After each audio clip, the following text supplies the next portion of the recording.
ইতিহাসের সারণী বেয়ে প্রাচীন যুগ, মধ্যযুগের এবং মধ্যযুগের প্রথম পর্ব, মধ্যযুগের দ্বিতীয় পর্ব, অর্থাৎ আমি বলতে চাইছি সুলতানি যুগ এবং মুঘল যুগ।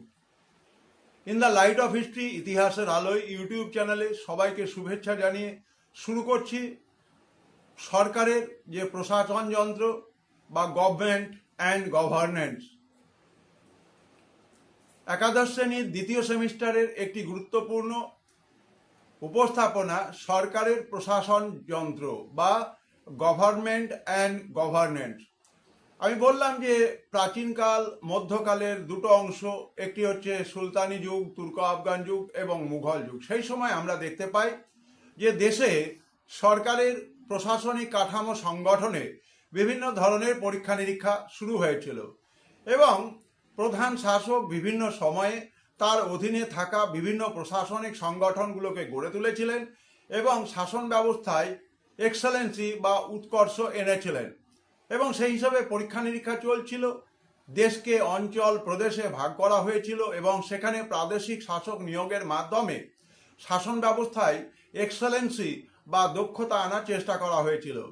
কেন্দ্রীয় সরকার বা শাসকের অধীনে থাকা অতীতের এই সব প্রাদেশিক বা আঞ্চলিক শাসকরা দেশভেদে অর্থাৎ বিভিন্ন দেশে বিভিন্ন নামে পরিচিত ছিলেন।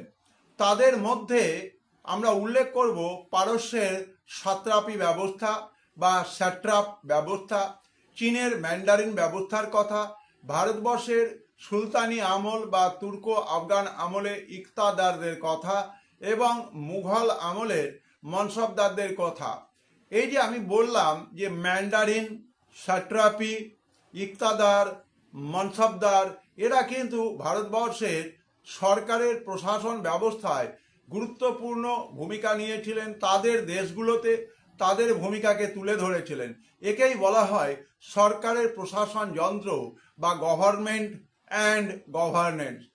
In the light off history, ইতিহাসের আলো ইউটিউব চ্যানেলে একাদশ শ্রেণীর দ্বিতীয় সেমিস্টারের এই গুরুত্বপূর্ণ উপস্থাপনা সরকারের প্রশাসন যন্ত্র এ বিষয়ে ধারণা দেওয়া হলো।